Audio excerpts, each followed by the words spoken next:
పై మండిపడ్డ deputy CM అన్న వార్త. ఇక మళ్లీ భయపడుతున్న బుడమేరు, స్వల్పంగా పెరిగిన వరద, ఈసారి పంట పొలాల మునక, కృష్ణా నదిలోకి మళ్లింపు, గండ్ల పూడ్చివేతలు పర్యవేక్షించిన మంత్రులు లోకేష్, నిమ్మల అన్న వార్తను చూసిన. ఇక ముంపు గుప్పిట కొల్లేరు, నీట మునిగిన లంక గ్రామాలు, ఆక్రమణలు, నిర్వహణ లేమితో చిక్కిపోయిన ఉప్పుటేరు, ప్రవాహానికి అడుగడుగున అవరోధాలన్న వార్తను కూడా చూడొచ్చు. ఇక తారాలోకం తన వంతు సాయం, 2 రాష్ట్రాలకు విరివిగా విరాళాలు, ప్రభాస్ సాయం 2 కోట్లు, కోటి చొప్పున ప్రకటించిన చిరంజీవి, అక్కినేని కుటుంబం, రామ్ చరణ్, అల్లు అర్జున్ వార్త. ఇక దాతృత్వ పరిమళాలు, వరద బాధితులకు భారత్ బయోటెక్ ₹1 కోటి విరాళం, IMA ₹25 లక్షల, పౌల్ట్రీ ఫెడరేషన్ ₹25 లక్షల విరాళం ప్రకటించాయి. ఇక మా మంచి మాస్టర్లు, ఉద్యోగంలా కాకుండా బాధ్యతగా బోధన, బడి బాగుకు, విద్యార్థుల ఉన్నతికి కృషి, పేద పిల్లల విద్యాభివృద్ధి కోసం తపన అన్న వార్తను చూడొచ్చు. ఇక మరికొన్ని వార్తలు చూద్దాం. వరద ప్రాంతంలో చిన్నారిని లాలిస్తున్న ముఖ్యమంత్రి చంద్రబాబు అన్న వార్తను చూడొచ్చు. ఇక బంగాళాఖాతంలో మరో అల్పపీడనం వాయుగుండంగా మారేందుకు అనుకూల పరిస్థితులు, ఉత్తరాంధ్రకు భారీ వర్ష సూచన అన్న వార్త. ఇక వరద బాధితులకు రామోజీ గ్రూప్ అండ, ₹5 కోట్ల ఈనాడు సహాయ నిధి, ఉదారంగా విరాళాలు ఇవ్వాలని ప్రజలకు పిలుపు అన్న వార్తను చూడొచ్చు. ఇక మరో దినపత్రికలోని ప్రధాన హైలైట్స్ చూద్దాం.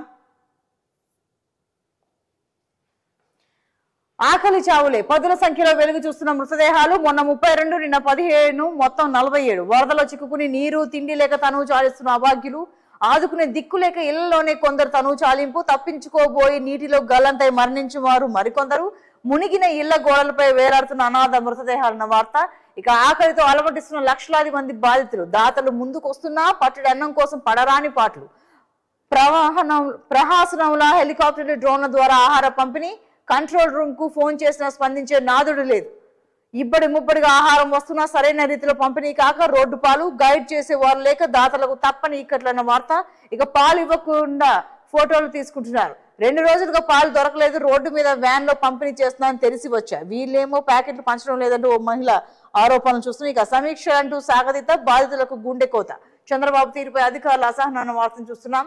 ఇక మాజీ ఎంపీ నందిగం సురేష్ అరెస్ట్ అన్న వార్త ఓవైపు ఉంది. ఇక చంద్రబాబుపై విచారణకు మేం రెడీ, IMG భారత సంస్థకు అక్రమ భూ కేటాయింపుపై దర్యాప్తు చేస్తాం, దీని వెనుక ఉన్నవారెవరో తెలుస్తామన్న వార్తను చూడొచ్చు. ఇక పేదల కష్టం నీటిపాలు, వరద బాధితుల వ్యధాభరిత గాథలెన్నో, ఆర్థిక సుడిగుండంలో బడుగు జీవులన్న వార్త.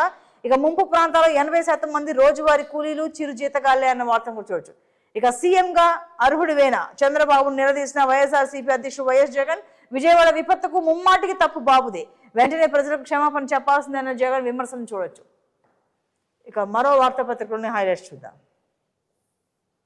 బీజాపూర్ ఎన్కౌంటర్ లో మావోయిస్టు అగ్రనేత జగన్ మృతి, చర్చ్ పాస్టర్ నుంచి మావోయిజం వైపు, ఏరియా కమిటీ నుంచి కేంద్ర కమిటీకి, 35 ఏళ్లు కొనసాగిన జగన్ ప్రస్థానం, ఆయనపై 25 లక్షల రివార్డ్ అన్న వార్త. ఇక వరదలను అడ్డుకోలేదని 30 మందికి మరణ శిక్ష, ఉత్తర కొరియాలో కిమ్ పాశవిక చర్య అన్న వార్తను చూస్తున్నాం. ఇక వీడిన ముంపు, తొలగిన ముప్పు, వరద నుంచి తేరుకుంటున్న బెజవాడ, 80% ప్రాంతంలో నీరు తగ్గుముఖం, ఊపందుకుంటున్న సహాయ చర్యలు, బాధితులను ఆదుకోవడంపై దృష్టి, బ్యాంకర్లు, బీమా ప్రతినిధులతో సీఎం భేటీ, వాహనాలకు 12 రోజుల బీమా పరిహారం, వ్యాపారులు కోలుకోవడానికి ప్యాకేజీ, ఇళ్లలో నష్టంపై ఆలోచిస్తున్నాం, నేటి నుంచి బియ్యం, పప్పు దినుసులు పంపిణీ చేస్తామన్న సీఎం. ఇక జగన్ చేష్టలతోని ఇంతటి విపత్తు, సొంత పేపర్లో బుద్ధి లేని రాతలు, నాడే బుడమేరు గండ్లు పూడిస్తే సమస్య వచ్చేది కాదు, 5 ఏళ్లు నిద్రపోయి ఇప్పుడు మాపై విమర్శల, బురదలో మేం పనిచేస్తుంటే ఒడ్డున ఉండి రాళ్ళేస్తారా, బాధితుల కోసం పనిచేయాలా, దుష్ప్రచారాలు తిప్పికొట్టాలా, కట్టలు తవ్వి మట్టి అమ్ముకున్న వాళ్ళను వదలమన్న ముఖ్యమంత్రి వ్యాఖ్యలివి. ఇక 32 చేరిన వరద మృతులు, గోదావరి ఉగ్రరూపం, ముప్పు ముంగిట కొల్లేరు, అప్రమత్తమైన యంత్రాంగం, నేడు మళ్లీ అల్పపీడనం, 4-5 రోజులు వర్షాలు అన్న వార్త. ఇక బాబు అనుభవం పనికొచ్చింది, ఈ వయసులో కూడా బుల్డోజర్లు ఎక్కి మరీ సహాయ చర్యల్లో పాల్గొంటున్నారు, బుడమేరు ఆక్రమణలై విజయవాడకు శాపం, గత ప్రభుత్వ నిర్లక్ష్యం ముంపునకు కారణం, వైసీపీ నేతల ఉన్మాద వ్యాఖ్యలు సరికాదన్న డిప్యూటీ సీఎం పవన్ కళ్యాణ్ వ్యాఖ్యలివి. ఇక పవన్ విరాళం 6 కోట్లు ప్రకటించిన వార్త కూడా ఉంది. ఇక మేమున్నామని తెలుగు రాష్ట్రాలకు సినీ ప్రముఖుల విరాళాలన్న వార్త కూడా చూడొచ్చు. ఇక పింఛను, ఇక ఎక్కడి నుంచైనా ఈపీఎస్ పింఛన్దారులకు శుభవార్త, దేశంలో ఏ బ్యాంకు నుంచైనా పొందొచ్చు, కేంద్రీకృత చెల్లింపు వ్యవస్థకు ఈపీఎఫ్ఓ ఓకే, జనవరి 1 నుంచి అమల్లోకి అన్న వార్త. ఇక కాంగ్రెస్ లోకి వినేష్ ఫోగాట్, బజరంగ్ పునియా కూడా, రాహుల్ గాంధీని కలిసిన రెజ్లర్లు, హర్యానా అసెంబ్లీ ఎన్నికల పోటీ అన్న వార్త. ఇక కొంప కొల్లేరైంది, బెజవాడ బుడమేరైంది, జాతీయ విపత్తుగా ప్రకటించండి, ప్రధాని మోడీకి షర్మిల విజ్ఞప్తి, చంద్రబాబు సహాయ చర్యలు బాగున్నా క్షేత్రస్థాయికి చేరడం లేదు. ఆక్రమణల వల్ల బుడమేరు మూసుకుపోయింది. హైడ్రా మాదిరి ఇక్కడ ఉక్కుపాదం మోపాలి. సింగ్ నగర్ ముంపు ప్రాంతాల్లో షర్మిల పర్యటన. పడవలు కావాలనే వదిలేరా అన్న వార్తను కూడా చూడొచ్చు. ఇక టీడీపీ ఆఫీస్ పై దాడి, వైసీపీ నేతలకు షాక్. సుప్రీంకు వెళ్లేందుకు వీలుగా అరెస్టు నుంచి రక్షణ కల్పించాలన్న అభ్యర్థనకు నో అన్న వార్త. ఇక సాయిరెడ్డి కుమార్తె అక్రమ నిర్మాణం తొలగింపు, హైకోర్టు ఆదేశాలతో అధికారుల చర్యలు. 2 వారాల్లో కోర్టుకు నివేదిస్తామని వెల్లడి అన్న వార్త కూడా చూడొచ్చు. మరో వార్తాపత్రికలోని ప్రధాన హైలైట్స్ చూద్దాం. ఆపరేషన్ గురుకులం, అన్ని రెసిడెన్షియల్ స్కూళ్ల ప్రక్షాళన, కులం మతం లేకుండా ఒకే తరహా వస్తువులు, రోల్ మోడల్ గా ఉండేలా మార్పులు, సౌకర్యాలు సదుపాయాలపై స్టూడెంట్స్ పేరెంట్స్ కి 55 ప్రశ్నలు అన్న వార్త చూడొచ్చు. వాటిలో రోల్ మోడల్ గా ఉండేలా మార్పులు అన్న వార్త. ఇక ఇంటిగ్రేటెడ్ కాంప్లెక్స్ ల పైన feedback, hostel, mess, food, bed, water, bench, table అన్నింటా మార్పులు. త్వరలో అద్దె భవనాలకు బకాయిల పేమెంట్, 5 ఏళ్లలో అన్నింటికి సొంత బిల్డింగ్స్ అన్న వార్త. ఇక ప్రతి ఒక్కరికి ఏఐ, ఇదే థీమ్తో గ్లోబల్ సమ్మిట్. నేటి నుంచి 2 రోజుల పాటు 200 ఎకరాల 4th సిటీలో AI hub road map release చేయనున్న సీఎం రేవంత్ రెడ్డి అన్న వార్త. ఇక 111 మంది బెస్ట్ టీచర్స్ నేడు అవార్డుల ప్రదానం, రవీంద్ర భారతిలో సీఎం చేతుల మీదుగా అన్న వార్త. ఇక మరో వార్త చూద్దాం. వరద బాధితులకు నెల జీతం విరాళం, బీఆర్ఎస్ ఎమ్మెల్యేలు, ఎమ్మెల్సీలు, ఎంపీల నిర్ణయం. ఎమ్మెల్యే హరీష్ రావు వెల్లడి, నష్టపోయిన వారిని ఆదుకోవడంలో ప్రభుత్వం విఫలమైందని కామెంట్. ఇక హైడ్రా పేరుతో బెదిరిస్తే జైలుకి, కమిషనర్ రంగనాథ్ హెచ్చరిక. అమీన్పూర్ లో వ్యక్తిని అరెస్ట్ చేసినట్టు వెల్లడి, ఎవరైనా ఇబ్బంది పెడితే పోలీసులకు ఫిర్యాదు చేయండి అని చెప్పారు. ఇక మావోయిస్ట్ అగ్రనేత యేసోబు మృతి అన్న వార్త. ఇక డాక్టర్లకు డబుల్ శాలరీ, ట్రైబల్ ఏరియాలో పనిచేసే వారికి రూరల్ ట్రైబల్ కేటగిరీలుగా మార్పు, ఒడిషా తరహాలో ఇన్సెంటివ్స్, పిహెచ్సి ఏరియా ఆసుపత్రిలో క్వార్టర్స్, జిల్లా ప్రాంతాల్లోని సూపర్ స్పెషాలిటీ సేవలు, పూర్తి స్థాయిలో స్టాఫ్ ఇన్ఫ్రాస్ట్రక్చర్, త్వరలో అధికారిక ఉత్తర్వులు అన్న వార్తను చూడొచ్చు.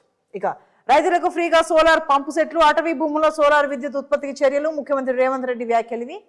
ఇక రాష్ట్రానికి సెంట్రల్ ఫైనాన్స్ కమిషన్ 9, 10వ తేదీలో పర్యటన అన్న వార్తను చూడొచ్చు. ఇక బస్ ఛార్జీలో 10% డిస్కౌంట్, హైదరాబాద్ విజయవాడ మధ్య ప్రయాణానికి వర్తింపు, వరదల వేళ టీజీఎస్ఆర్టీసీ కీలక నిర్ణయం, ప్రకటించిన సంస్థ ఎండి సజ్జనార్ అన్న వార్తను చూడొచ్చు. ఇక ఎమ్మెల్యే కౌశిక్ రెడ్డిపై కేసు, ఆయన డ్రైవ్ చేస్తేనే కార్యకర్త కాలు విరిగిందని ప్రత్యక్ష సాక్షుల వివరణ.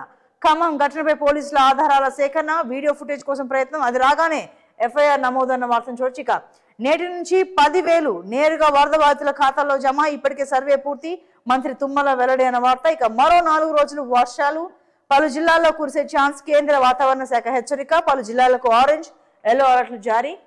ఇక రాష్ట్రానికి కేంద్ర బృందం, త్వరలోనే వరద నష్టం అధ్యయనం కోసం ఉన్నత స్థాయి అధికారుల టీం ఏరియల్ సర్వే.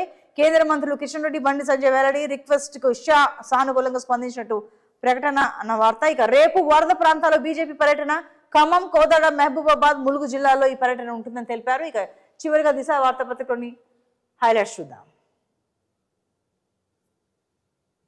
కృత్రిమ మార్చేన్, అన్ని రంగాల్లోనూ ఆర్టిఫిషియల్ ఇంటెలిజెన్స్ మనిషి జీవితాన్ని మార్చేయనున్న కృత్రిమ మేధ, అంతటా ఏఐ, విద్య, వైద్యం, ఫైనాన్స్ రంగాల్లో విప్లవాత్మక మార్పులు అన్న వార్తను చూడొచ్చు. ఇక వరదల టైంలో నిర్లక్ష్యం, 30 మంది ఆఫీసర్లకు ఉరి అన్న వార్తను చూస్తున్నాయి. ఇక ఇండియా పథకాల రికార్డ్, ప్యారిస్ పారా ఒలింపిక్స్ లో ఇండియా క్రీడాకారులు పథకాల మోత మోగిస్తున్న వార్తను చూడొచ్చు. ఇక నేటి నుంచి ఏఐ గ్లోబల్ సమ్మిట్ అన్న వార్త మరోవైపు. ఇక తెలంగాణ నుంచి 3 బెస్ట్ టీచర్ అవార్డులు నేడు రాష్ట్రపతి చేతుల మీదుగా ప్రదానం అన్న వార్తను చూస్తున్నాయి. ఇక కన్నీటి ఖమ్మం, ఇంకా కోలుకొని వరద బాధితులు, మళ్లీ షురువైన ముసురు అన్న వార్త.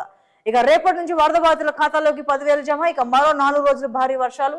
ఇక అస్సాంలో 2,000 కోట్ల ట్రేడింగ్ స్కామ్, ఇద్దరిని అరెస్ట్ చేసిన పోలీసులు, రెట్టింపు సొమ్మంటూ ప్రజలను బురుడీ కొట్టించిన మోసగాలన్న వార్త.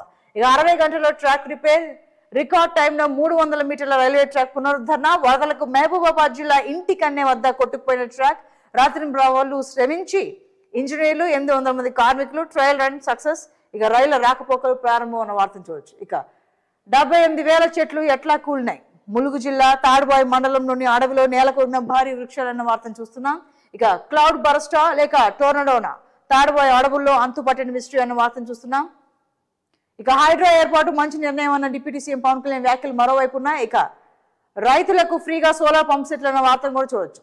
రైట్, ప్రాజెక్టులు ఫుల్, ఆగస్టు 2వ వారం నాటికే నిండిన కృష్ణా బేసిన్ అనే వార్తను చూస్తున్నాం. ఇవి పలు వార్తాపత్రికలోని ప్రధాన అంశాలు.